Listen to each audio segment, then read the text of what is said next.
Sa isang bayan sa Mindanao, pinaniniwalaan na may mga aswang na nananatiling buhay at gumagala-gala. Ayon sa matatandang full-time sa pagkakalat ng tsismis, ang mga aswang daw ay nahahati sa 3 hanay. Una, ang mga aswang na talagang halang ang kaluluwa.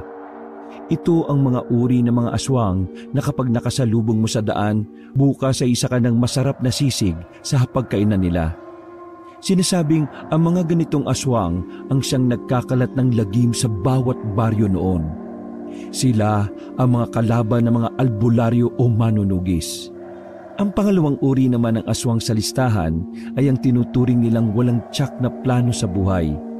Ito raw ang mga aswang na hindi alam kung ano ba talaga ang gustong kainin, kung hayop ba o tao. Pero ang sabi na matatanda, madalas na hayop ang binibira ng mga ito. Hindi sila mababait, pero hindi rin naman sila mababangis. Parang sila ang nasa mababang uri ng aswang. Ang pangatlo naman ay ang sinasabi naman na mababait na aswang, kung saan walang naniniwalang may ganito. Kasi una sa lahat, wala namang mabubuting aswang para sa kanila. Sa kabila ng mga kumakalat-kalat na kwento tungkol sa mga aswang, nasa isang tabi si Usman na abala sa paghimas ng kanyang alagang panabong na manok. Bata pa lang ay nakahiligan na niyang mag-alaga ng manok. Nang sa ganon, meron siyang ipangsasabong. Minanan niya ang walang kakwenta-kwentang ugali ng kanyang ama na nauna nang namatay dahil sa katangahan. Nahulog ang tatay niya sa construction site dahil sa kakalingon sa babaeng maganda. Nang mawala ang ama ni Usman, siya ang pumalit na sabongero. Bagay na kinasakit naman ang ulo ng kanyang ina. Dahil mas pinili pa nito na maging hari sa sabungan kaysa maging bida sa eskwelahan. Kapag ako napikon sa iyo, Usman, yung mga alaga mong manok, gagawin kong adobo yan. Puro na lang yan ang inaatupag mo Bakit hindi ka magtrabaho nang meron kang maambag sa pamilya natin? Sa araw-araw na ginawa ng Diyos, laging galit ang 70 anyos na si Aling Nena. Umaga hanggang hapon. Kung ano-anong salita na ang pinakakawalan nito, na siya namang buong pusong sinasalo ni Usman. Manok ko na naman ang pinag-iinitan nyo. Wala namang ginagawa sa inyo to Bakit ba laging mainit ang ulo mo sa akin, Nay? Nakakatulong naman ako dito sa bahay kahit na nagsasabong lang ako. Isusumbat mo pa sa akin yung mga panalo mo sa sabong? Lintik ka pala Sugal yan Gusto mo yan ang ipampaaral natin sa kapatid mong bunso? Aba, hindi mo alam na ang masama, kahit gamitin mo sa kabutihan, ay masama pa rin. Ay naku naman, Nayo. Kabisado ko na yan Aray! Nakatikim ng batok ang binata. Sa lahat ng pagbatok sa kanya ng ina ay maging ang manok na hawak niya ay natakot. Kumuwala yon sa kanya at tumalon palayo. Sige, mamiloso ka pa. Papalayasin na talaga kita rito. Ayus-ayusin mo ang buhay mo Kapag wala ka pang nahanap na trabaho ngayong taon, abay lumayas ka na rito. Mahiya ka naman sa ate mo sa ibang bansa. Umaasa ka na lang lagi sa padala niya Galit na pumasok sa loob ng bahay ang ginang. Naiwan na lang na napapakamot sa ulo ang binata. Mula nang mawala ang kanyang ama, naging mainitin na ang ulo ng kanyang ina. Ayaw na ayaw kasi ni Aling Nena ang pagsasabong. Yun din kasi ang madalas na pag-awayan ng mga magulang ni Usman. Isang malalim na paghinga na lamang ang pinakawalan niya. Ay nako, kapag ako talaga yumaman, papaliguan ko to si nanay ng pere. Kaya lang naman yan inis na inis sa akin kasi wala na naman sigurong pera. Inisikaso na lamang ni Usman ang mga manok niya na pinangalanan niyang Fernando, Eddie, Lito at Rudy. Mga pangalan niyo na mga paborito niyang action star. Oh, huwag kayong mag-alala. Makakalis din tayo sa pagbamaltrato sa inyo ni nanay. Basta gagalingan niyo lang lagi kapag may laban tayo. Parang tangang kinakausap ni Usman ang mga manok. Nakita naman siya ni Buboy, ang kanyang nakababata at bunsong kapatid.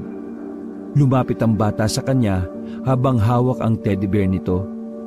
Kuya, nagsasalita ba ang mga manok? Yung pinagsasabi mo, manok nga yan. Bakit mo sila kinakausap? Alam mo, Kahit hindi sila nakakapagsalita, nakakaintindi yung mga yan. Ikaw, nakakapagsalita ka. Bakit hindi ka makaintindi? Ha? Buti pa ang manok kahit hindi nakakapagsalita, nakakaintindi. Pero ikaw hindi. Kahit ilang beses ka pang kausapin ni nanay. Abat, loko ka! Ay! Naglakad na palis ang bata na parang wala lang nangyari. Hindi naman na ikinagulat ni Usman ang inasal ni Buboy. Kahit kasi 6 na taong gulang pa lang yon, may mga oras na parang matanda kung mag-isip at magsalita ang batang yon.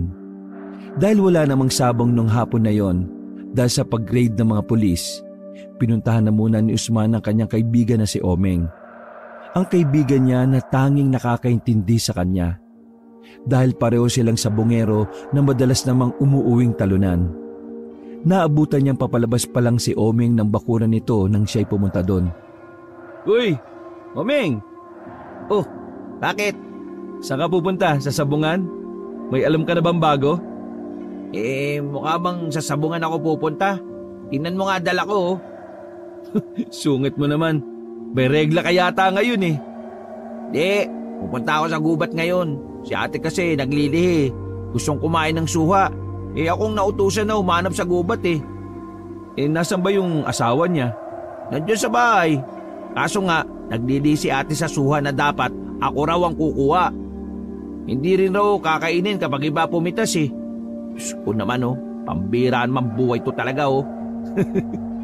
Ganyan talaga ang buntis, pre.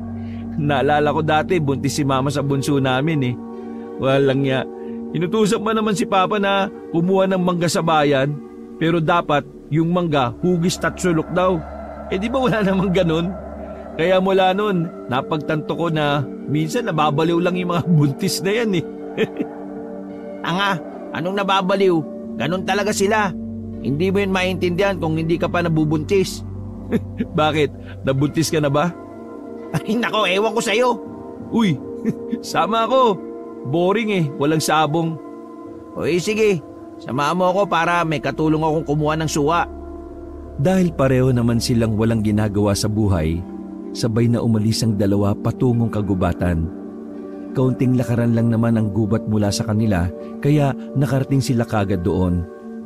Medyo madilim na ang kanilang dinaraanan, dahil bukod sa mag-aalas 6 na rin naman, makulimlim din ang kalangitan. Wrong timing yata, pre ah. Mukhang uulan, no? Ayos naman yung mga ulap kanina. Ngayon, nangitim na nung sumama ka. Malas ka talaga siguro, no? Uy, ako pa sinisi mo, ah. Nagpatuloy na lamang sila sa paghawi ng mga nakaharang na halaman. Makalipas lang ng halos 15 minutos, ay nakaramdam na sila ng pagod. Paakyat din kasi ang tinatahak nila. Pero sa mga puntong yon ay wala pa rin silang nakikitang puno ng suha. Hindi ko kasi alam kung saan may suha eh. Ako, lintik kasing buhay to. Tara na, maghanap pa tayo. Gusto ko ring tumikim ng suha eh. Sandali nga lang. Masakit pa tuhod ko eh oh. Hala, ang bata mo pa nirarayuma ka na? Napalibot ng tingin ng dalawa sa kanilang kinalalagyan. Napapaikutan sila ng matataas na puno at kakaiba rin ng mga halaman na naroon. Mga halaman na hindi pamilyar sa kanila. Dahil una sa lahat, wala naman silang alam sa halaman. Pre, alam mo ba yung kwento tungkol sa mga hindi ka panipaniwalang kwento? Ha? Kagaya ng kwento mong nagpatuli ka na noon? Huy, sira ulo. Yung ano, yung tungkol sa mga aswang. Ay, yang ka na naman. Kakapakinig mo yan sa YouTube channel ni Pamela Clamil eh. Di ba, sabi nila, sa gubat madalas manirahan yung mga aswang. O tapos, anong gagawin? Wala lang. Sinasabi ko lang. Mali mo naman, di ba? May aswang dito. Malabong magkaroon ng aswang sa atin, pre. Gawa-gawa lang ng mga batikang chismosa yan. Alam mo naman na matatanda sa atin, di ba? Chismis ang nagsisilbi nilang oxygen. Kung maka-oxygen naman, parang may alam to sa science eh. Nako, kahit grade 1 lang eh. Alam nga nila yun eh. Buwang ka ba? Sabay na napalingon ang dalawa sa direksyon na nasa harapan nila. Narinig nilang tila may manok doon. Agad na nabuhayin ang dalawa. Dali-dali silang pumunta sa likuran ng malaking puno. Pagdating nila roon, ay tumambad sa kanila ang isang manok na kulay itim. Kinakagat siya ng bayawak sa pakpak. Pre, si Bunso oh, kinakagat ng bayawak. Walang takot ang dalawa na sinipa ang bayawak. Agad namang nakibitaw ang bayawak at gumapang palayo.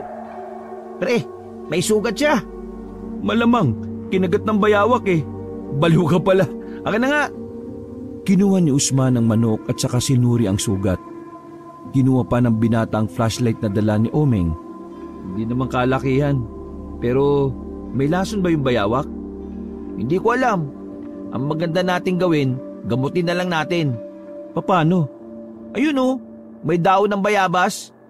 Agad na kumuha ng dahon ng bayabas ang dalawa at dinikdik nila. Tinapal nila sa sugat ng manok ang dahon. Pero sa huli, nawalan na rin ng buhay ang kawawang manok. Para mga tangang nag-iiyakan ng dalawa. Ganun nila kamahal ang mga manok kahit hindi naman nila yon pagmamay-ari. Mga ilang sandali lang, biglang kumidlat ng malakas. Sinasabayan pa yun ng kulog. Pagdilat ng dalawa, isang babaeng nagliliwanag ang buong katawan ang nasa harapan nila. Sobrang ganda ng babaeng yon. Mas maputi pa sa ipin nila ang kulay ng babae. Sa isip-isip ni Usman at Omeng, maaring ang babaeng yon ay isang diwata. Napatayo ang dalawa. Dumako naman ang tingin ng babae sa hawak nilang manok na wala ng buhay. Teka, sino ka? Saan ka galing? At paano ka nakarating dyan? Pre, diwata yata to. Sabi nila, ang mga diwata raw nangunguha ng mga lalaki. Huwag kayong mag-alala. Mga gwapo lang ang kinukuha ko. Uy, grabe siya sa amin oh. Sama mo naman. Ang pangalan ko ay Catriona. Catriona? Ang manok na yan. Uy, wala kaming ginawa dyan ha. Yung bayawak ang umano dyan. Di ba, Omeng? Oo, tama. Sasagipin nga sana namin itong manok na to eh. Mabubuhay naman siya dapat kung hindi lang siya namatay eh. Huwag kayong mabahala. Wala akong gagawing masama sa inyo. Sa halip, meron akong gantimpala para sa inyong dalawa. Lumapit sa kanila ang babae. Kinuha ng diwatang yun ang manok. Laking gulat na magkaibigan nang mabuhay ang manok. Ha? Paano nangyari yun? Isa akong reyna sa Biringan. Dahil nasaksihan ko ang... Hindi naman dito ang Biringan ah. Kaya paano magiging reyna ka dito? Ang Biringan ay maraming portal sa kahit saang sulok ng bansa. Kaya kahit saan pwede kaming lumabas, kaya pwede ba? Manahimik ka kung ayaw mong gawin kitang palakang-baog? Napatras ng kaunti ang dalawa dahil sa pagsigaw ng babae. Huminga ng malalim ang diwatang si Catriona. Bilang reyna sa Biringan na nakasaksi sa kabutihan ng tao, kayong dalawa ay bibigyan ko ng gantimpala para sa tangkang pagligtas kay San Pedro na aking kaibigan. Pero bago yun, may nais muna akong itanong sa inyo. Tahimik lang na nakikinig ang dalawa. Kung kayo ay nasa isang alanganing sitwasyon, may isang ina na nasa bingit ng kamatayan, at ang pagligtas sa kanya ay magiging dahilan kung bakit hindi mo makukuha ang gintong inaasam. Ano ang gagawin nyo? Uunahin ang ginto o uunahin ang ina? Unahin ko yung ginto. Hindi ko naman nanay yun eh. Sino ba yun? Sandaling napaisip si Usman. Unang pumasok sa kanya ang inang si Nena. Kahit na madalas na bungangaan siya nito, hindi may tatanggi na mahal niya rin yon. Ako, uunahin ko ang ginto. Nagsalubong ang kilay ng diwata. Isa ka pa? Uunahin mo ang ginto? Dahil ang ginto, para sa akin ay ang aking ina. Ha? Huwag ka na nga magpanggap. Uunahin ko ang ginto dahil naniniwala ko na ang isang ina ay maituturing na ginto. Sinasabi mo na ang ina ang uunahin mo? Ang ginto. Ano ba talaga? Ano bang isang ina para sa isang anak? Di ba ginto na maituturing ang ina? Ginto ang uunahin mo. Ang ina dahil ginto rin siya para sa akin. Pre, pinagugulo mo yung usapan eh. Bakit ba magulo kausap ang mga tao? Nakakainis. Wala na akong oras. Dahil ikaw ay may magandang sagot, ipagkakalob ko sa iyo ang espadang ito. Kumidlat na naman ng malakas. Pagdilat ng dalawa, wala na ang babae sa harapan nila. Pero may naiwan na makapal na espada sa lupa. Hindi makapaniwala ang dalawa sa nakikita nila. Sinampal-sampal pa ng dalawang sarili para lamang alamin kung yun ba ay isang panaginip. Pero hindi. Ang lahat ng mga nangyari sa mga oras na yon ay parte ng realidad. Pre, espada ba talaga yan? Tingnan mo, ang ganda ng disenyo eh. Hahawakan na sana ni Oming ang espada nang bigla siyang napaso doon. Aray, lintik. Bakit mainit? Usman, ikaw nga umawak. Sa'yo binigay yan eh. Nag-aalangan ang binata. Napapalunok pa siya ng laway habang dahan-dahang nilapit ang kamay sa hawakan ng espada. Pagkahawak niya ay wala naman siyang naramdaman. Hindi siya napaso o ano paman. Pre, ikaw nga may-ari niyan. Ikaw lang nakakahawak eh. Langya, anong gagawin ko rito? Yan, di mo alam. Kung sana hindi mo sinayang yung oras ng reyna ng taga-Biringan eh. Eh di sana may kasama pang paliwanag yan. Totoo ba talagang reyna ng Biringan yun? Totoo ba talagang diwata yun? Aba, ewan ko. Masuring tiningnan ni Usman ang espada. Detalyado ang disenyo. May mga ukit doon na parang isang eksena. May mga tao na may mga kalabang parang halimaw ang nasa disenyo. Hindi kaya magiging tagapagligtas ka? Sira ulo. Hindi ko nga mailigtas yung manok ko kay mama eh. Tapos magiging tagapagligtas pa ako. Tinusok ni Usman ang espada sa lupa. Hindi mo ba kukunin yan? Sayang naman. Kung makita ni mama sa bahay yan, baka sabihin na nababaliw na ako. Napailing na lamang si Oming. Nanghihinayang siya sa espadang yon. Dahil ayaw namang dalhin yun ni Usman, kumuha na lang siya ng tali sa bag. Sinukbit niya ang tali sa hawakan ng espada at hinila na lang niya. Dadaling ko na lang kung ayaw mo. Hindi mo naman mahahawakan yan eh. Ayos lang, ang malaga dala ko. Nagpatuloy sa paglalakad ang dalawa. Halos mangalay si Oming kakahila sa espada. Mabigat kasi yon. Sa tansya ni Oming, 5 kilo ang bigat nun. Pero kung buhatin yun ni Usman, ay parang wala pa yung 1 kilo. Maya-maya pa ay napatigil ang dalawa sa paglalakad. Isang lalaki kasi ang nakita nilang kumakain ng baka sa gilid ng puno. Mas lalo pang kinilabutan ng dalawa nang makita ang mukha ng taong yon. Ay, grabe. Anong klaseng tao yan? Pre, hindi kaya aswang yan? Ha? Aswang? Tumigil sa paglapa ng baka ang lalaki.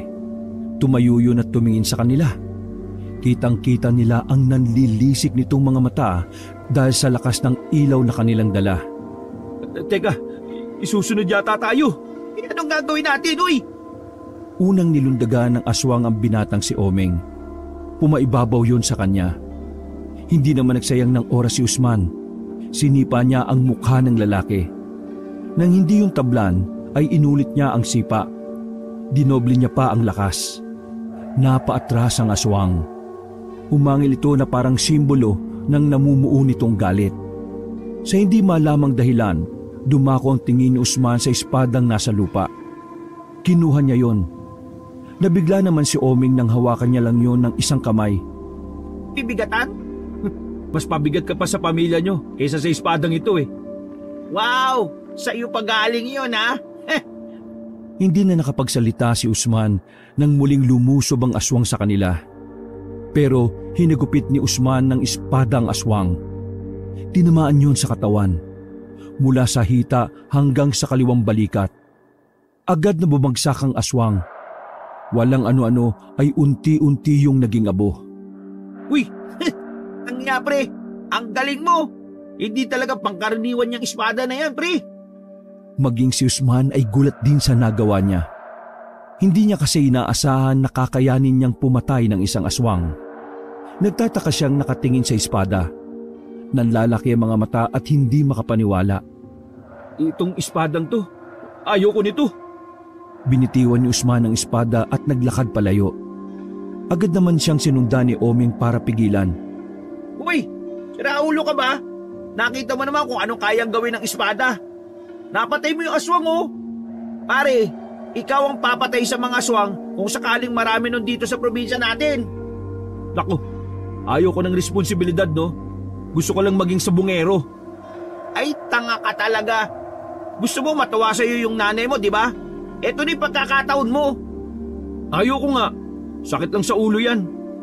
Kung alam ko lang na mag-iinarte ka ng ganyan di sana inayos ko na lang yung sagot ko para ako na yung pinili ng diwata. Sinayang mo yung pagkakataon na patunayan sa nanay mo na hindi ka walang kwenta. Puro ka sabong. Oo, masaya ang sabong. Pero pre, hindi habang buhay may sabong. Kailangan nating humanap ng ibang paraan na may magandang dulot naman sa iba. Sa'yo talaga galing yung mga salitang yan ha? Oo, ako kasi may plano sa buhay. Balo ka na magtrabaho sa susunod na buwan. Tapos ikaw, wala kang balak. Ito na nga yung sign para sa'yo para baguhin mo yung buhay mo Ang dali-dali lang magsalita kasi wala ka sa kalagayan ko Doon ka na, maghanap ka ng suha ang mag-isa mo. Wala, napakaingot mo talaga. Kakainis. Naglakad na paalis si Usman. Hindi na rin siya pinigilan pa ni Oming. Naunang umuwi si Usman sa kanilang bahay na malalim ang iniisip. Tahimik lang siya sa gilid. Nagtataka na sa kanya ang ina dahil sa unang pagkakataon, palagay ni Aling Nena ay may tumatakbong makabuluhang bagay sa utak ng anak. Hay, mag-igip ka na ng galon sa bakuran. Mawawalan daw ng tubig bukas ng tanghali. Hindi nagsalita si Usman. Diretso lang siyang lumabas ng bahay. Lutang niyang binuksan ng gripo at kinabit ang hose. Ay, isahod mo yung galon! Bakit kaldero yung sinasahod mo? Sabog ka ba? Saka lang natauhan ng binata. Agad niyang sinahod ang isang galon at saka tulala na namang umupo sa gilid. Sa kalagitnaan ng kanyang pagmumuni-muni, dumating ang batang si Buboy. Hawak-hawak nito ang isang itim na libro. Huminto ang bata sa tapat ni Usman. Ayos ko lang kuya. Nag-iisip ako, huwag kang magulo. Kumagana? Ang ano? Utak mo. Ay, doon ka na nga. Buwisit talaga to. Biro lang kuya. Baka kasi may problema ka kaya pinapatawa lang kita. Huminga ng malalim si Usman. Napansin nito ang hawak-hawak na libro ng bata. Nagbabasa ka na naman ng libro na ganyan ha? Di ba sabi ni ate, huwag kang magbabasa ng ganyan? Wala naman si ate dito Ano ba yan? Libro. Tungkol nga saan yung binabasa mo. Alam ko libro yan. Tungkol sa mga aswang kuya. Naniniwala ka ba sa mga aswang? Natuon na naman ang atensyon ng binata sa aswang. Bumalik sa kanyang alaala ang bawat detalye kung papaano niyang napatay ang aswang sa gubat. Napapailing siya. Sa dinami-rami ba naman kasi ng taong mabibigyan ng espada, bakit siya pa? Parang nagsisisi na siya na sumama siya kay Oming. Kuya, totoong mga aswang. Sabi dito sa librong ito, muling mabubuhay ang mga aswang at mag-aasik ng lagim. Pero may isang lalaki na magiging tagapagligtas. Napukang ang atensyon ni Usman sa sinasabing yon ng bata. Anong pangalan ng lalaki sa libro na yan? Musan. Busan? Napaisip sandali si Usman. Napagtanto niya na kapag inayos sa mga letra sa pangalang Musan, Usman ang kalalabasan. Patingin nga ng librong yan. Inagaw ni Usman ang libro. Isa pala yung comics. Sa unang 2 pahina, nakita niya roon ng drawing na may 2 binata. Sa lapag, meron namang patay na aswang. Ang isang binata ay may hawak na espada. Nang tingnan naman ni Usman ang ibang pahina, ay wala naman itong nakasulat. Blanko lang ang mga yon. Saan ba nakuha itong libro na to? Binigay sa akin ng matandang lalaki. Sino matandang lalaki? Hindi siya nagpakilala Basta ang sabi niya, basahin ko lang ang mga nasa loob ng librong ito. Makakaroon daw ito ng karugtong kapag natapos na ng tagapagligtas yung kanyang misyon. Palihim na kinilabutan si Usman. Pakiramdam niya, may koneksyon ang mga ginagawa niya sa librong yon. Sige na kuya, tumulala ka muna. Kanina pa puno yung galon, no? Bye-bye. Napailing na lamang si Usman. Hindi naging maganda ang gabing yon para kay Usman. Kahit na umuulan at malamig ang panahon, hindi pa rin siya makatulog. Iniisip niya pa rin ang mga nangyari. Para kasi sa kanya ay napakamahiwaga ng mga sandaling nasa gubat sila. Ayaw ni Usman ang maging tagapagligtas. Nasanay kasi siyang hindi umaako ng responsibilidad. Pinakaayaw niya kasing gawin ay ang isipin ng ibang tao na hindi naman niya kapamilya. Ay, kainis. Kung alam ko lang na ganito ang mangyayari, ginto na lang din sana yung pinili ko. Bumaba si Usman sa kanilang maliit na sala. Nakita niya roon na gising pa ang kanyang ina. Sa hindi maipaliwanag na dahilan, nakaramdam siya ng awa kay Aling Nena. Mula nang mawala ang kanilang ama, batid niyang walang araw na hindi nalulungkot ang kanilang ina. Napangiti si Usman ng bahagya. Napagtanto niya na kahit madalas siyang binubungangaan ng ginang, nararamdaman pa rin niya ang pagmamahal nito sa kanilang magkakapatid. Pero ginto pa rin ang pipiliin niya sakaling tanungin ulit siya ng diwata. Bakit gising ka pa? 10:00 na. Mahinahon ng ginang. Marahil may nakuha na siguro itong perang padala ng panganay na anak na nasa ibang bansa. Hindi ako makatulog na eh. Umupo si Usman sa katre na kaharap ng kanyang ina. Bakit? May gumugulo ba sa utak mo? Meron na eh. Ay, kawawa ka naman. Sabog na nga lang ang nasa utak mo, may gumugulo pa. Nanahimik sandali si Usman. Bumelo siya sa gustong itanong sa kanyang ina. Nay, may gusto sana akong itanong eh. Oo, nakuha ko na yung padala ng ate mo. Yung ba'y tatanong mo? Ay, hindi po, Nay. Ano? Nay, naniniwala ka ba sa aswang? Napatigil ang kanyang ina sa pagtatahi. Tumingin ito sa kanya ng seryoso pa rin ang muka. Hindi naman inaswang ang mga manok mo, di ba? Bakit mo tinatanong yan? Naisip ko lang, Nay. Totoo ang mga aswang, Usman. Yung mga kwento ng matatanda rito, hindi lang sa chismis. Totoo yon. Paano naging totoo? Totoo, tunay. Maraming nakapagpatunay nun eh. Lalo na yung mga magsasaka dati nung ate mo pa lang ang anak namin ng papa mo. Maraming aswang dito dati.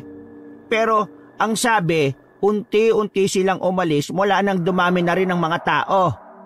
Nakakita ka na ba ng aswang, Nay? Hindi pa. Pero nakaramdam na ako. Inaswang din ako noon dati nung buntis ako sa ate ninyo. Teka, bakit ka ba interesado? Nakakita ka na ba ng aswang? Nagdalawang isip si Usman kung sasabihin ba niya sa ina ang nangyari. Nababahala kasi siya na baka matakot ito kapag nalaman din ng kanyang ginawa. Hindi, Nay. Na-curious lang ako kasi may nabasa akong comic sa palengke. Nako, delikado ang mga aswang, Usman. Kumakain daw sila ng tao. Kaya kapag nakakita ka ng gano'n, abay, tumakbo ka na lang. Ay, sige na. Ay, matutulog na ako. Matulog ka na rin kapag inaantok ka na, ha? At yung pinto, iikandado mo ng maayos. Naglakad na rin paakyat ng hagdan ng ginang. Napangiti na lamang si Usman. Yung kasi ang unang pagkakataon na hindi tungkol sa pagsasabong niya ang kanilang napag-usapan. Napasandal na lamang si Usman sa dingding. Pero maya-maya lang, may kumatok ng malakas sa kanilang pinto. Malakas din ang ulan noon kaya walang ideya si Usman kung sino yon. Grabe, pambihira naman. Sama na ng panahon, may mga uutang pa kay nanay. Pagbukas niya ng pintuan, bumungad sa kanya ang mahaba at makapal na espada. Nanlaki ang mata ni Usman. Nabahala siya na baka makita yun ng kanyang ina at kapatid. Napansin niya ang tali na nakasabit pa sa hawakan ng espada. Dahil doon, ay alam na niya agad kung sino ang nagdala nun. Visit ka talaga, Oming, oh. Walang nagawa si Usman. Kinuha niya ang espada at tumakbo siya sa garden nila sa likod ng bahay. Naganap si Usman ng maaring pagtaguan ng espadang yon, pero masyado itong mahaba at malapad. Walang kahit na anong kahon ng pagkakasyahan nito. Kaya ang ginawa niya, kahit na lumalakas pa ang ulan ay nagukay siya sa kanilang garden. May bubong naman ang kanilang garden kaya hindi lahat ng parte noon ay nababasa. Yan, diyan ka na muna. Buisit na oming yun ah. Nakahinga ng maluwag ang binata, pero hindi pa rin natatapos ang problema niya. Hindi naman kasi kalaliman ang pinagbaunan niya ng espada. Kinabukasan ng umaga ay maagang umalis ang ina ni Usman. Naiwan silang dalawa ni Buboy. Tulala na naman si Usman sa mga pagkakataong yun. Hindi mawala-wala sa isipan niya ang panaginip. Nakita niya sa kanyang panaginip ang diwatang si Catriona. Sinasabi nito sa kanya na gamitin ang espada sa kabutihan. At nagbabala rin ng diwata na may mga paparating na masasamang nilalang para maghasik na kadiliman. Gulong-gulo na ang utak ni Usman. Hindi niya alam kung papatulan niya na ba ang sinasabi ng diwata at ang pamimilit sa kanya ni Omeng. Pero nag-aalangan pa rin siya. Hindi na lang din kasi sarili niya ang kanyang iniisip. Patid niyang kapag pinanindigan na niya ang pagiging tagapagligtas, maaaring madamay rin ang kanyang ina at kapatid. Dali-dali niyang hinukay ang kanilang garden. Kinuha niya ang espada. Binalot niya yun sa kumot at habang kakaunti pa lang ang tao sa labas, tumakbo siya patungo sa kagubatan. Doon siya nagukay ng mas malalim at mas mahaba. Pero habang ginagawa niya ang paghukay, may matandang lalaki na puti na rin ang buhok ang huminto sa kanya. Nagtataka si Usman kung papaano may matandang napadpad doon, gayong mataas ang parting yon at lubang nakakapagod akyatin. Sino ka? Sinundan mo ba ako? Ngumiti ang matanda at tumupo sa malaking bato na nasa gilid ni Usman. Ako si Tandang Seno. Ako ang nagbabantay sa kagubatan na ito. Nagbabantay? Oo. Kaya alam ko rin kung ano ang nasa loob ng kumot na yan. Gusto mo sa'yo na lang. Ayaw ko niyan eh. Tumayo ang binata at taknang aalis na sana. Pero nagsalita si Lolo Selo na labis na nakasagi ng pride ni Usman. Kang duwag! Anong sabi mo? Tunay nga ang sinabi ng nakababata mong kapatid. Duwag ka sa responsibilidad. Ikaw ba yung matandang nagbigay sa kanya ng libro na may 2 page lang ang laman? Tumango-tango ang matanda habang may ngiti pa rin sa mukha nito. Kilala ko ang diwatang si Catriona. Reyna siya sa kanilang kaharian. Maswerte ka dahil nakita niya ang pagiging busilak ng puso mo kahit puro kasabong. Magkakilala kayo ng diwatang yon? Dati na rin niya akong ginantimpalaan. Ginamit ko ang gantimpala niya sa kabutihan. O di, ikaw na lang gumawa ng pinapagawa niya. Bakit ako pa? Dahil sa henerasyong ito, ikaw lang ang pinakakarapat dapat. Ayaw ko pa rin, no? Pero alam mo na totoong may mga aswang. Nakita ko ang ginawa mo. Huwag kang magkaila. Umiling-iling si Usman. Huwag mo nang hintayin na pamilya mo na mismo ang direktang ginambala ng aswang. Tapos wala kang magawa. Dahil tinanggihan mo ang misyon. Pagkatapos noon ay naglakad na ang matanda palayo. Nag-iwan ng palaisipan sa utak ni Usman ang huling sinabi ng matanda sa kanya. Ganun pa man, tinuloy pa rin niya ang paghukay. Hanggang sa binaon na niya ang espada sa lupang yon. Anong tagapagligtas? Bibigyan niyo pa ako ng problema eh. Pagbalik ni Usman sa kanilang bahay ay naabutan niyang nag-aabang si Omeng sa kanilang bakuran. Gumunguya pa yun ng tinapay. Inis niyang nilapitan ng kaibigan. Kung talaga sira ulo ka rin eh, no? Bakit mo dinala rito yung espada? Kung nakita ni nanay yun, di budget na naman ako. Sayang kasi. Di sana ikaw na lang.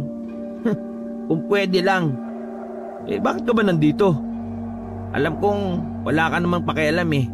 Pero pre, kagabi pala, bukod dun sa aswang na napatay mo, may isa pang aswang na namataan sa nyugan. Alam mo naman na wala akong pakialam eh. Bakit sinasabi mo pa? Tek lang kasi. Alam mo ba kung bakit ko sinasabi to? O ano? Para alam mo. Buwisit ka, umalis ka na nga! Tinulak niya si Oming palabas ng kanilang bakuran.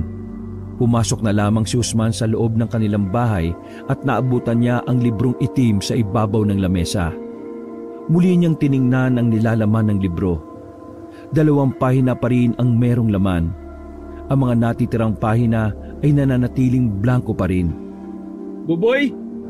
Agad na bumaba ang bata mula sa 2 palapag. Nagtataka itong tumingin sa kanya. Itong libro mo, pakalat-kalat. Baka mamaya gawin panggatong to ni nanay eh. Wag, wala pa ngang kadugtong eh.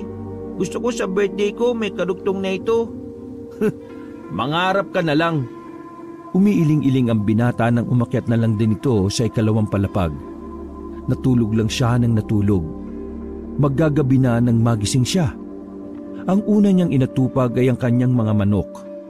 Nung hapon na yon ay naisipan na lang kasi niyang magsabong. Kinuha niya ang manok na si Eddie. Hinihimas-himas niya pa yun nang bigla siyang makaramdam ng kakaibang pamamanhid sa kanyang kanang kamay. Nabitiwan niya si Eddie.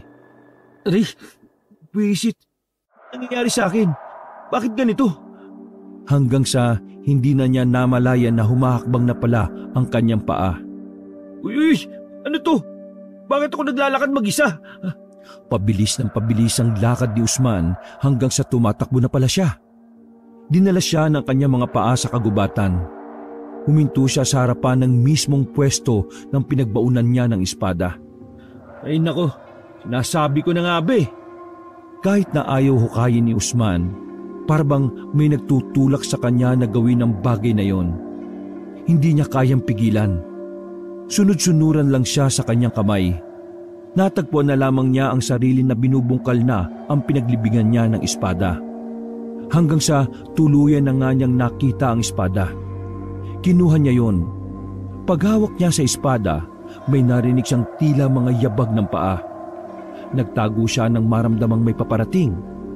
Mga ilang sandali lang, nakita na niya ang isang lalaki na gutay-gutay ang kanyang suot. Madungis at mahaba ang buhok. Sa itsura pa lang ng lalaki, alam na niyang aswang yon. Lumingon-lingon ang aswang sa paligid na parang hinahanap si Usman. Tahimik lang ang binata kahit na nasa kanya naman ang espada. Nakahinga ng maluwag si Usman nang maramdaman na umalis na ang aswang. Madilim na nang lumabas siya ng kagubatan. Daladala niya na ang espada kahit na ayaw niya. Binalot niya na lamang yon ng kumot. Dahil ayaw niyang makita siya ng kanyang ina na may dala siyang ganong klase ng patalim, dumiretso na muna siya sa bahay nila Oming. Mabuti na lang din talaga ay si Oming lang ang tao sa bahay ng mga oras na yon. Oh, daladala mo na yan. Ibig sabihin ba niyan tinatanggap mo na maging... Anong tinatanggap na pinagsasabi mo? Kusa akong dinala ng mga paa ko ron. Para akong hinaltak papunta doon sa pinaglibigan ko nito eh. Sira ulo ka nga talaga. Bakit mo naman yan inilibing? Ayaw ko nga kasi na maging tagapag-ano. Pero tingin ko, kailangan ko na lang talagang manindigan. Yan! Yan ang gusto ko sa'yo. Oming, may nakita kong aswang sa gubat. Ngayon lang. Tingin ko, Nako, marami sila dito.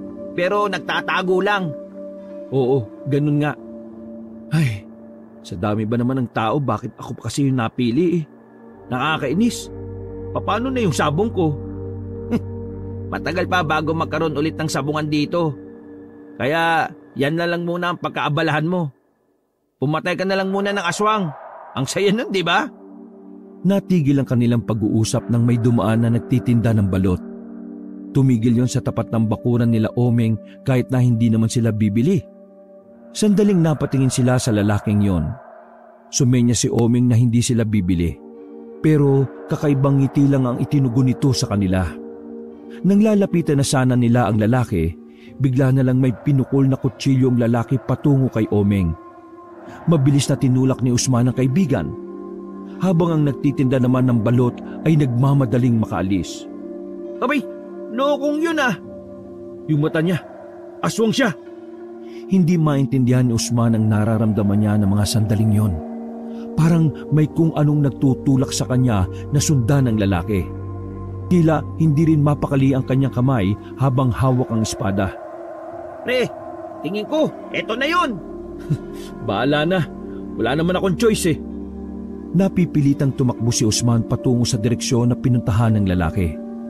Nabahala siya nang makita ang lalaking yon na pumasok sa kanilang bakuran. Sakto naman na noong mga sandaling yon ay naroon si Buboy na mag-isang naglalaro. Buboy!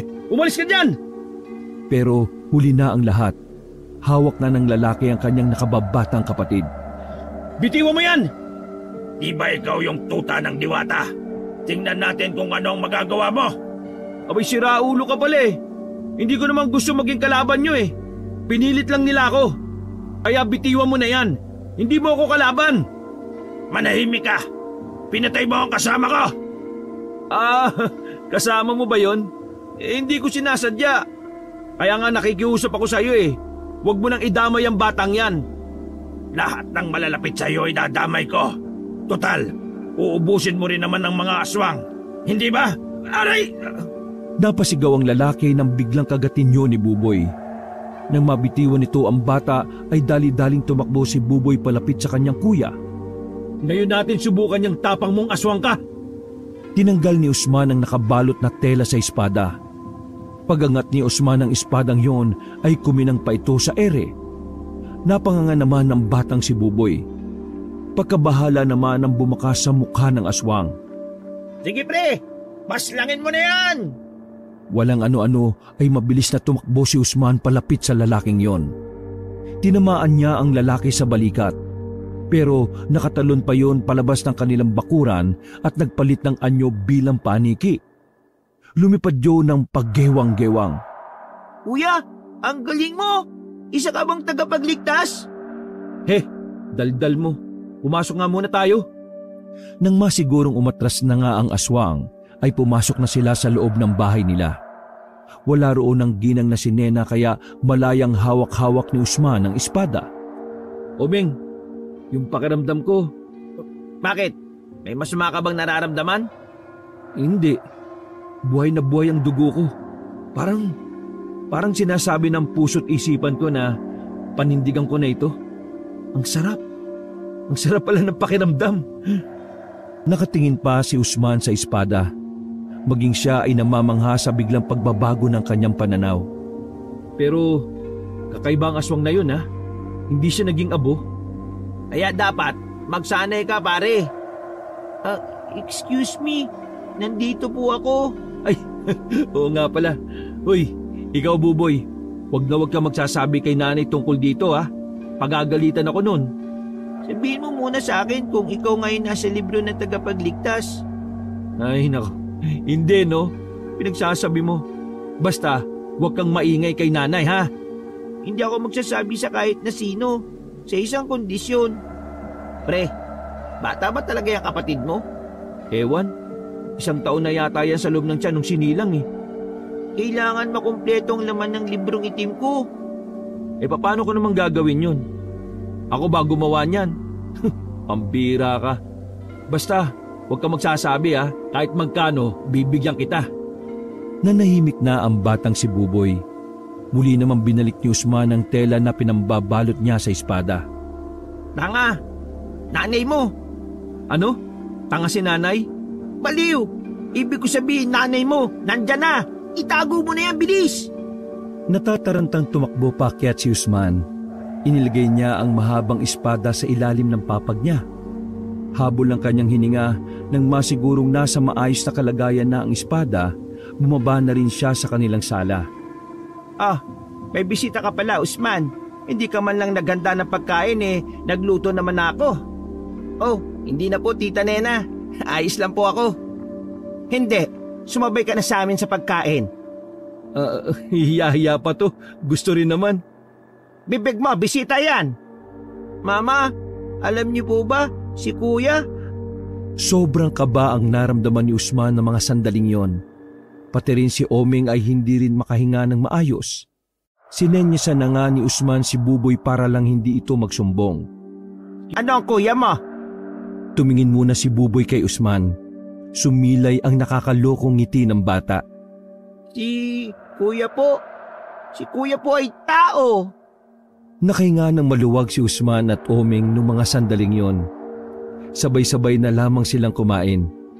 Sa parehong gabi, nagtungo si Usman at Oming sa kagubatan para hanapin ang matandang nakita ni Usman.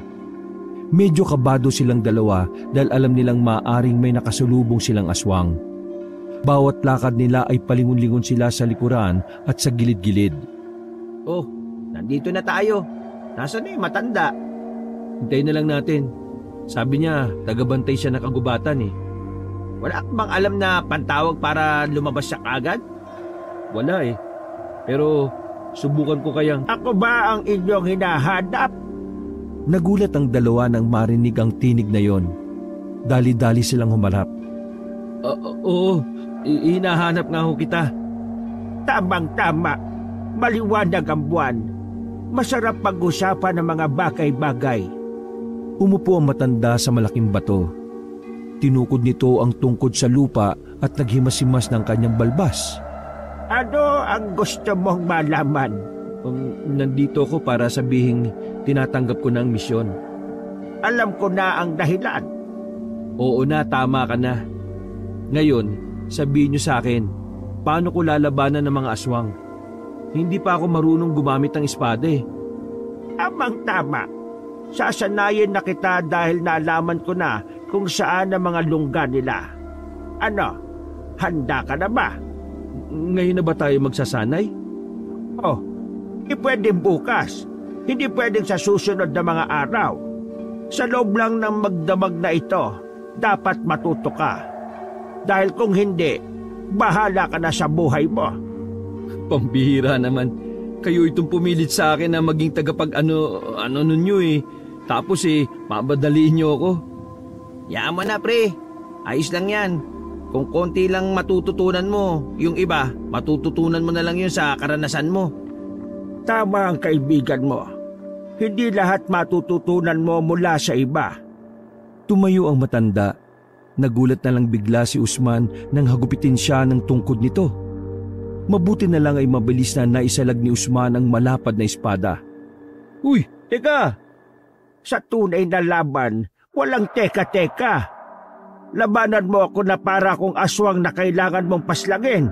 Kayo na! Muling lumusob ang matanda. Parang magkasing edad lang silang dalawa sa kung paanong gumalaw si Lolo Selo. Sa katunayan, mas mabilis pa nga itong humagupit kumpara kay Usman. Huy! Matanda ka ba talaga? Aray! Tinamaan ni Tandang Selo ng tungkod ang binata sa tiyan. Yan pa lamang ang ginagawa ko sa iyo pero nabibinipit ka na kagad. Tandaan mo, mas malala at brutal ang mga aswang. Pinilit bumangon ni Usman. Nakakaramdam na siya ng panliliit at insulto. Hindi siya papayag na matandang uugod-ugod lang ang tatalo sa kanya. Kaya siya naman ang umatake noong mga sandaling yon. Pero laking gulat ni Usman nang salagin lang ng matanda ang espada gamit lamang ang tungkod.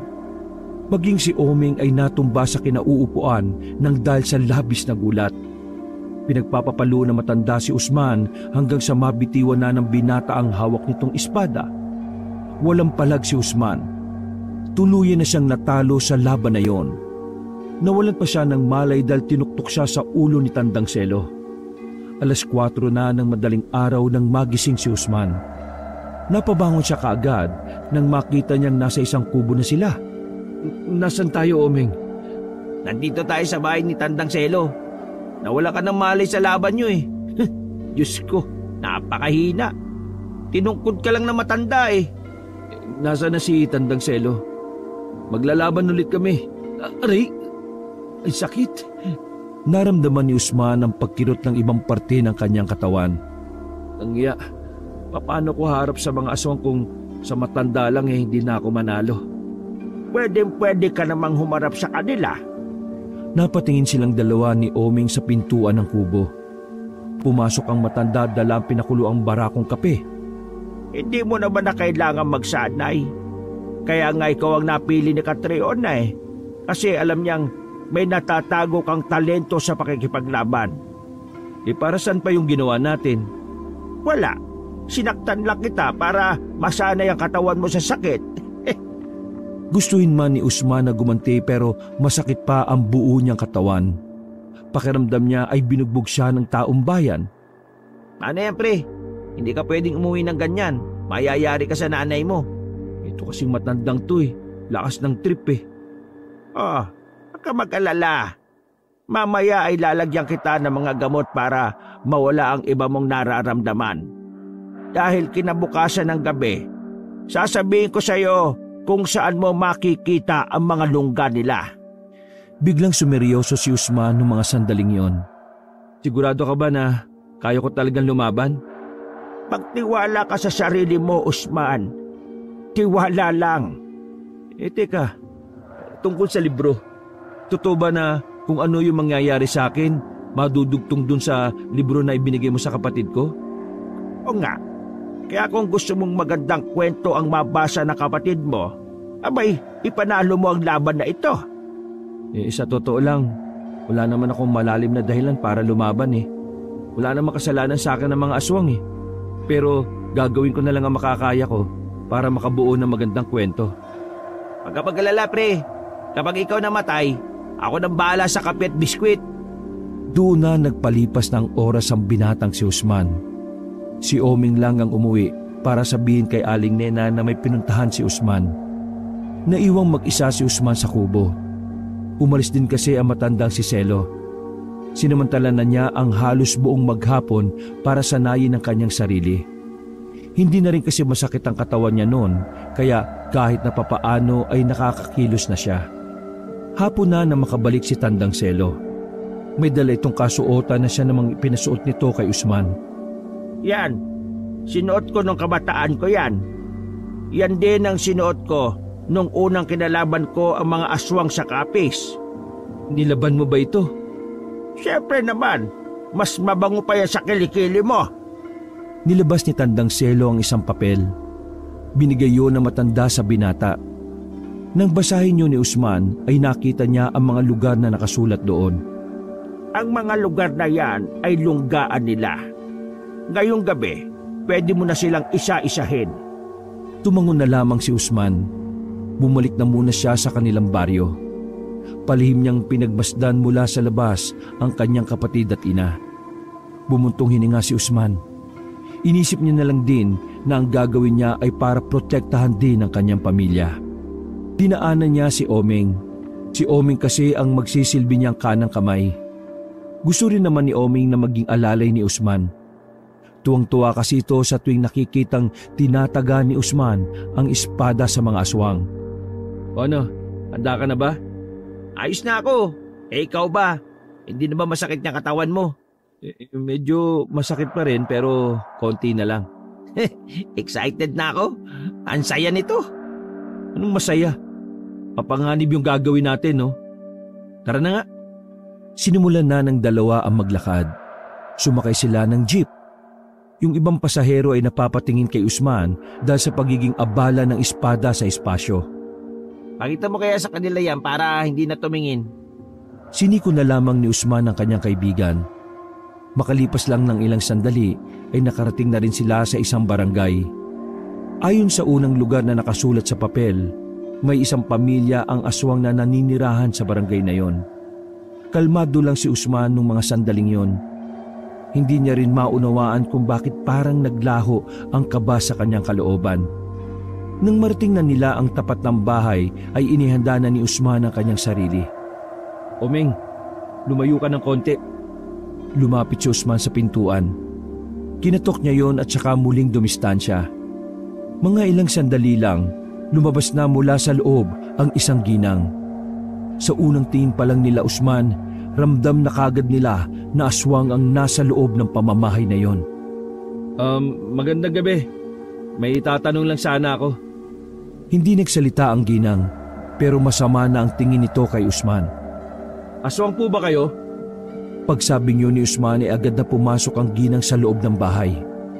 Maya-maya lamang ay may mga lumabas na mula sa likuran. Nasa 6 sila. Lahat ng mga yun ay umaangil at nagsisimula na rin maging mabangis. Oo, isa-isa lang. Biglang lumundag ang isang aswang kay Usman. Nahawakan siya nito sa balikat, pero mabilis siyang nakadistansya. Nung oras na yon, batid ni Usman na mabilis ang mga aswang na yon. Pero ang mas pinagtataka niya ay ang pagiging kalmado niya pa rin sa kalagitnaan ng kaganapan na yon. Sige, ako naman! Tumakbo palapit si Usman sa isang aswang na pinakamalapit sa kanya. Akala ng aswang ay pangkaraniwang espada lamang ang hawak ni Usman. Pero nang dumampi na yon sa balat ng aswang, ilang sandali lang ay agad na naging abo yun. Nanlalaki ang mata ng mga aswang. Hindi sila makapaniwala na ganun lang kadali na namatay ang kasamahan nila. Lumusob pa ng sabay-sabay ang 5 aswang. Habang kumakain naman ng popcorn si Oming, namamangha siya sa pinapakitang kahusayan ng kanyang kaibigan na si Usman. Para kasing isang bida sa pelikula ang binata, na kahit ilang beses atakihin ay lagi lang itong nakakailag. Pagwasiwas ni Usman ng espada, malakas na hangin ang humahambalo sa mga aswang.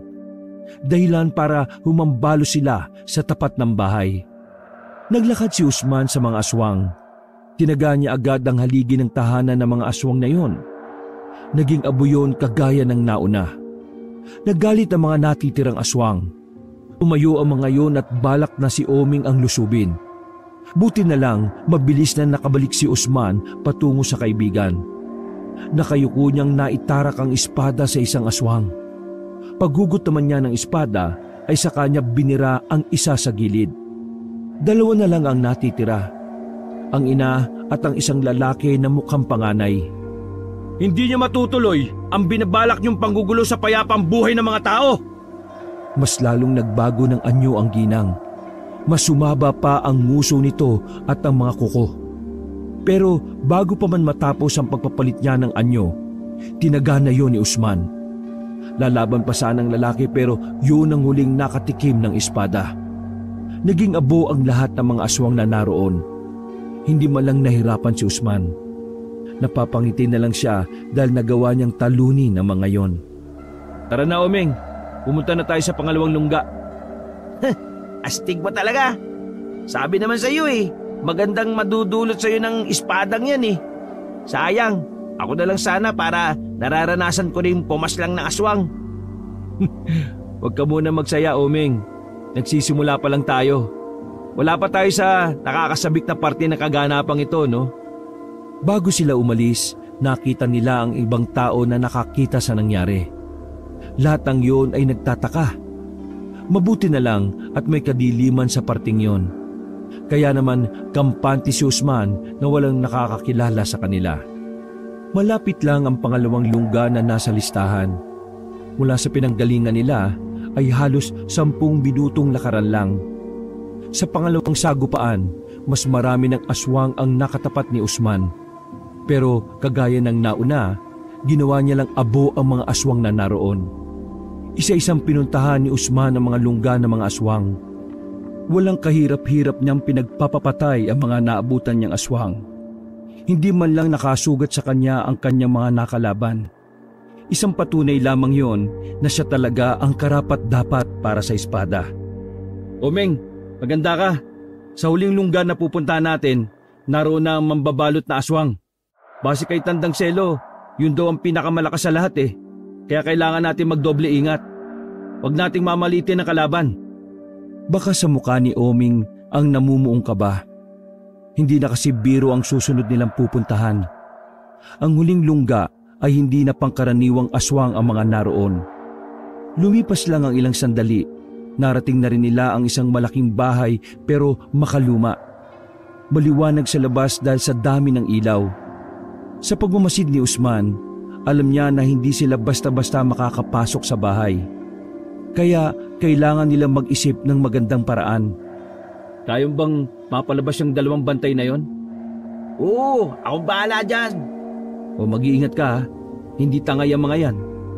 Nagmamadaling lumapit si Oming sa tapat ng malaking gate. Lalapit pa lang siya ay sinalubong na ito ng 2 lalaking payat. Magandang gabi po. Pwede pong makita Hindi sumagot ang 2 lalaki. Nakatingin lang yun sa kanya.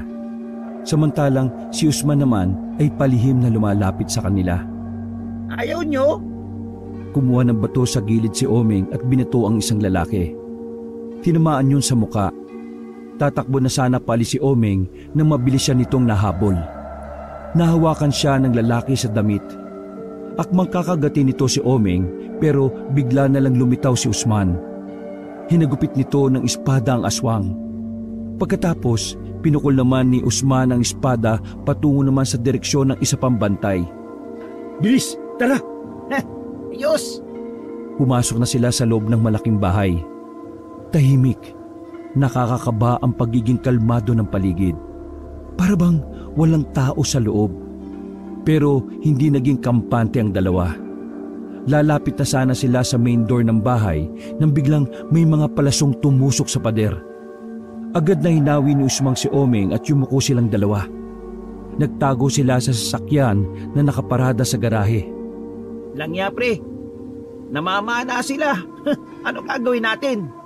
Kailangan ko lang makalapit. Dito ka lang. Sigurado ko ba sa gagawin mo? Baka mamatay ka naman. Wala na akong kasama pa uwi ha. Kumalma ka lang. Huwag kang OA, no? Kalmadong tumayo si Usman sa tapat ng main door. Nakikiramdam lang siya sa gilid. Mga ilang sandali lang, may tumalon na malapit sa kanya na isang lalaki. May hawak din yun na espada. Nagtama ang kanilang mga armas.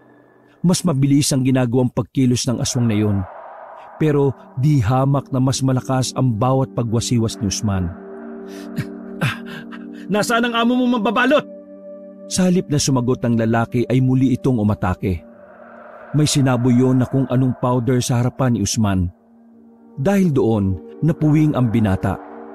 Naging bentahe naman yon ng aswang para patamaan ng espada ang binata. Napaatras si Usman.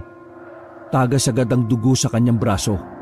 Pero hindi yun ininda ni Usman. Dahil sa mga sandaling yon, mas lalo siyang ginanahan na makipaglaban.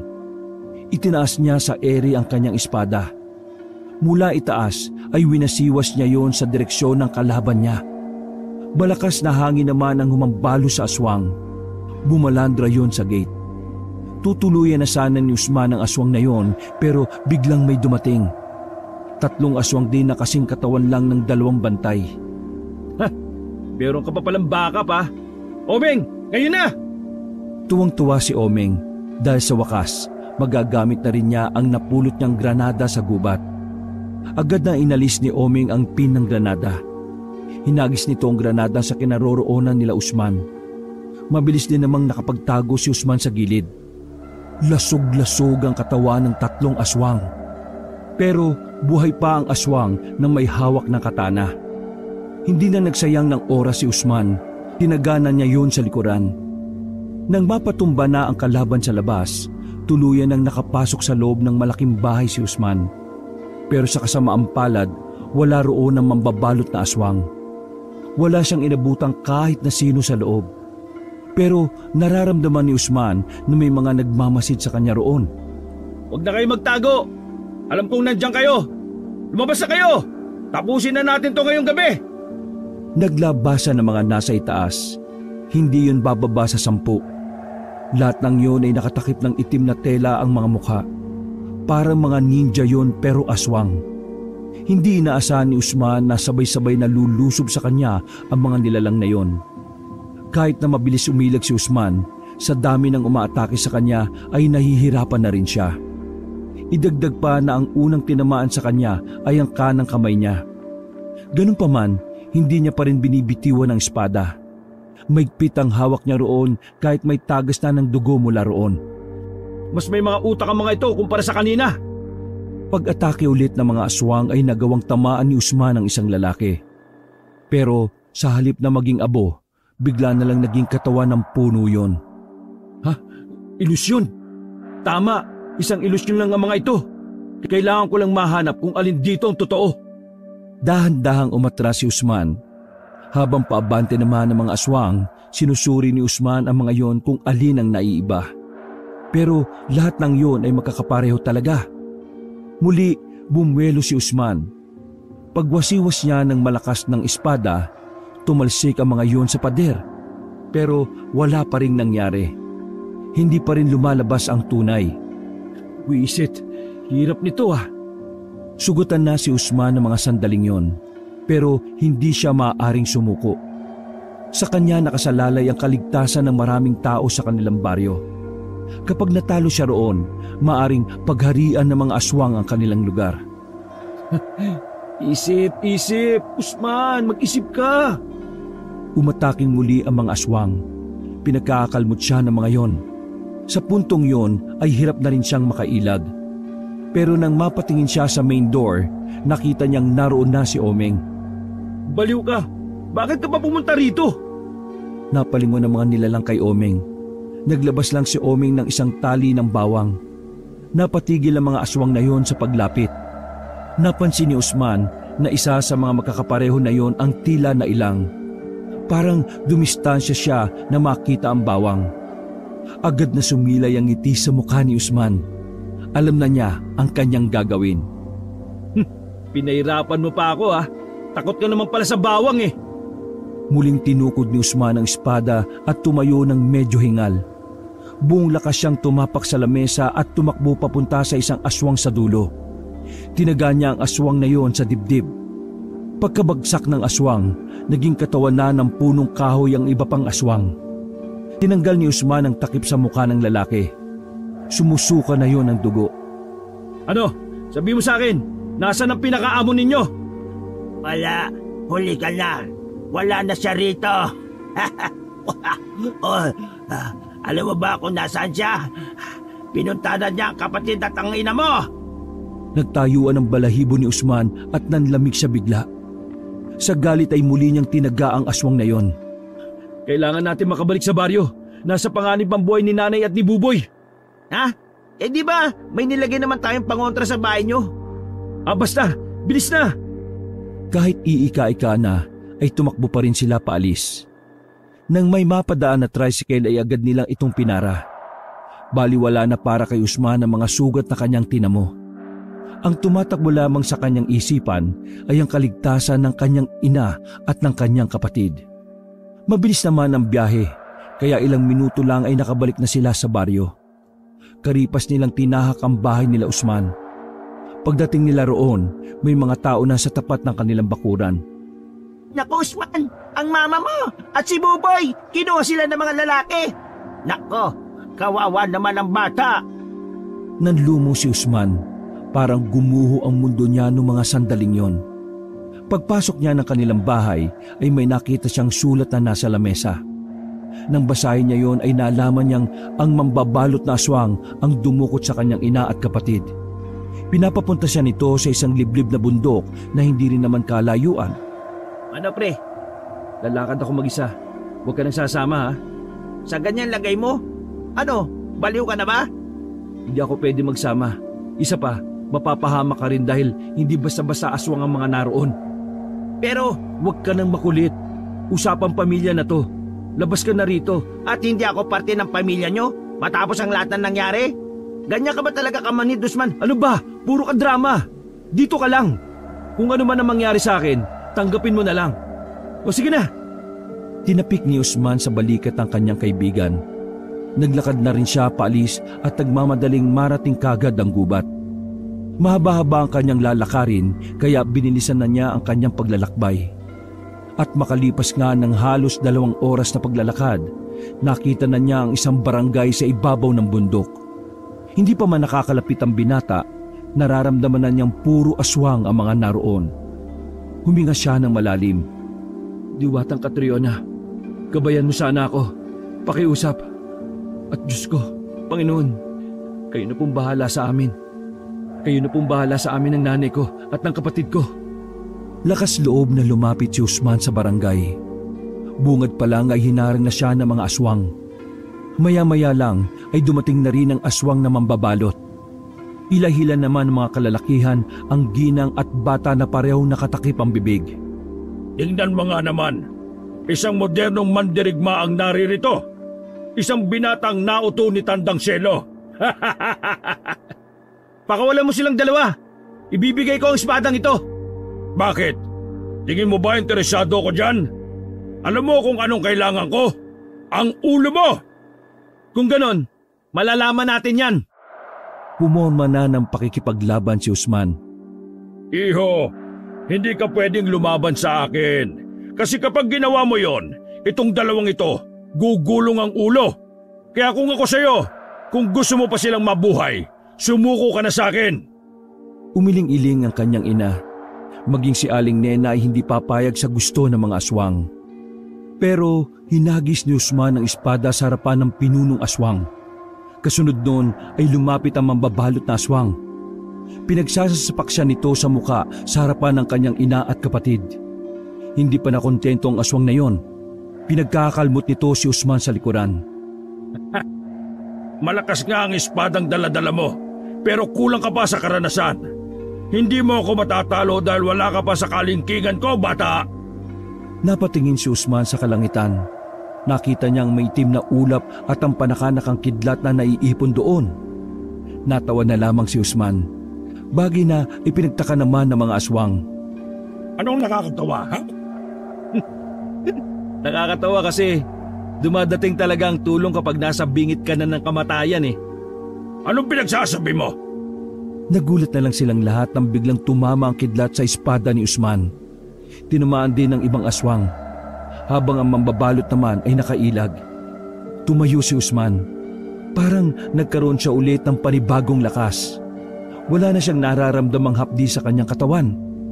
Dinampot niya ang espada na mainit-init pa. Nagpatunog siya ng leeg at direktang tumingin sa pinuno ng mga aswang. Pagbabayaran mo ang ginawa mo sa ina at kapatid ko, pati na rin ang pagpaplanong kasamaan sa sangkatauhan. Walang sinayang na pagkakataon si Usman. Isa-isa niyang pinagtatataga ang naroong aswang. Susubukan pa sanang tumakas ng pinunong aswang pero pinukul ni Usman ang espada sa direksyon nito. Tinamaan niyon sa likuran at tumagos pa sa dibdib. Makalipas lang ang ilang segundo ay unti-unti na rin yung naging abo. Tinanggal ni Usman ang busal sa kanyang ina at kapatid. Maigpit niyang niyakap ang mga yon. Anak, ang galing mo naman. Teka, ikaw ba talaga yan?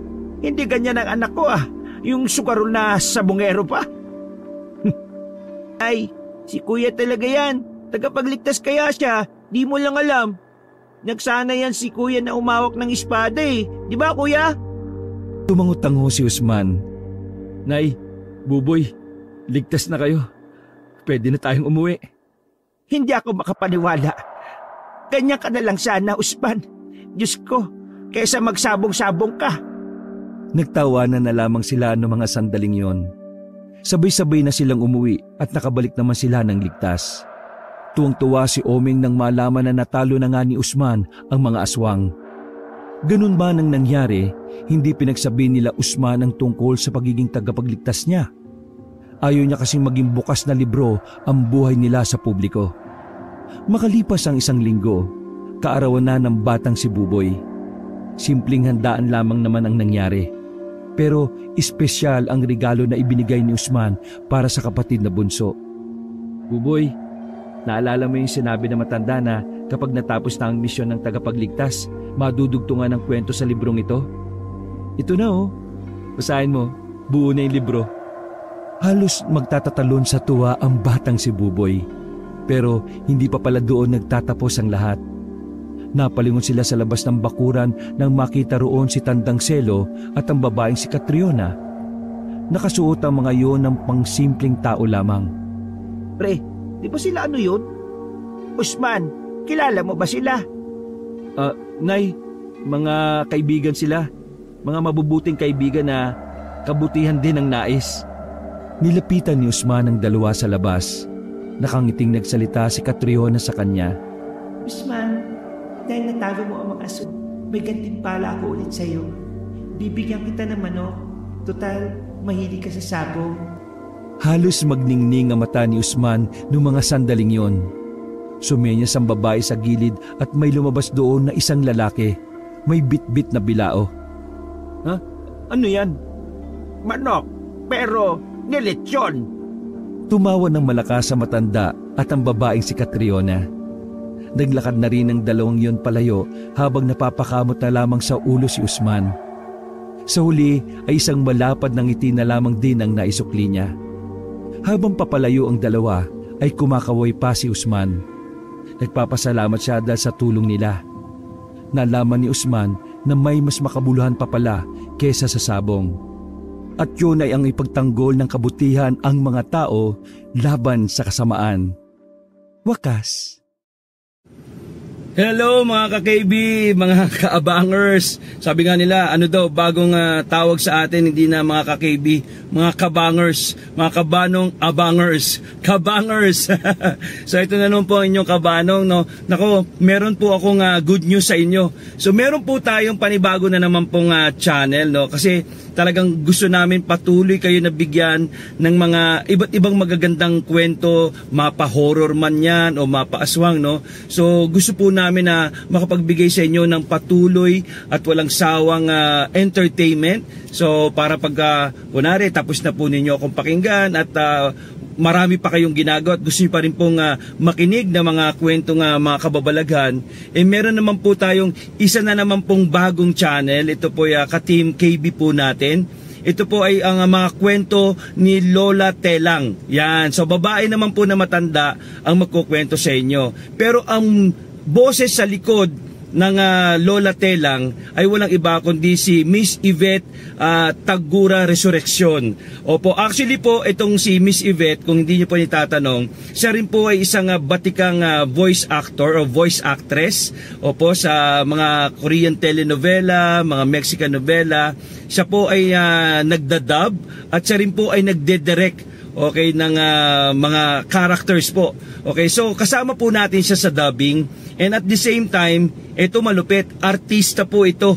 Kung kayo po ay nanonood ng Wow Mali noon ni Joey De Leon, di ba meron pong mga prank doon?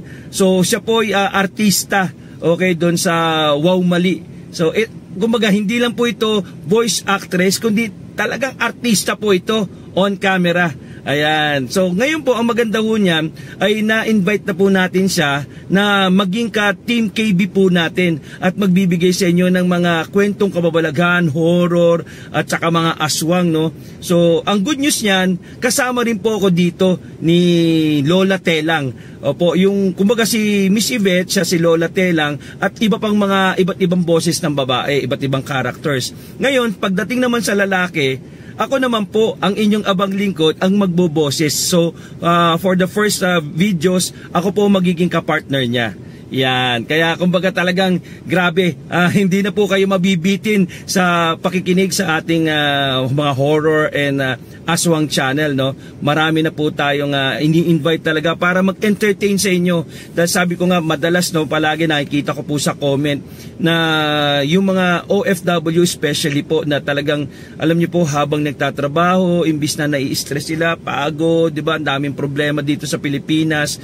Ito po daw ang nag-e-entertain sa kanila. Kaya nga sabi ko nga po sa mga scriptwriters natin na sana po yung ating mga stories, bagamat horror to, bagamat aswang channel po tayo, ay wag naman po masyadong nakaka-stress yung story. Kumbaga meron pong sometimes may halong comedy para talagang nagiging masaya pa rin kayo.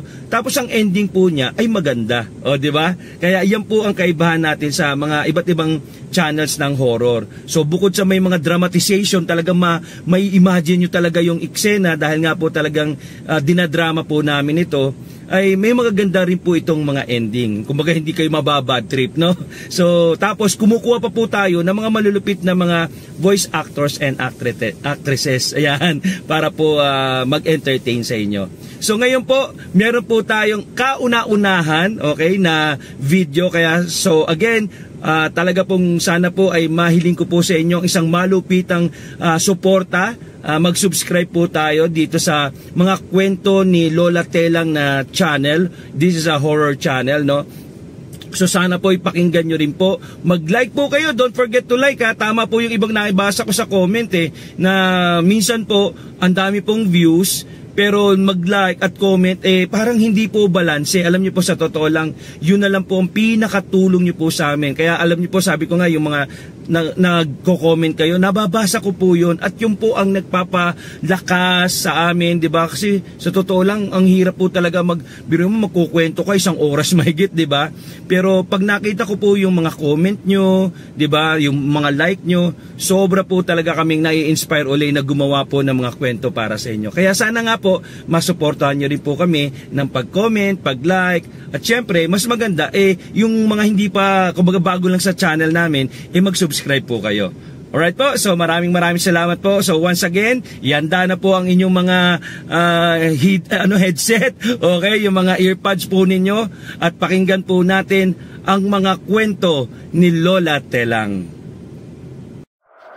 Sa isang bayan sa Mindanao, pinaniniwalaan na may mga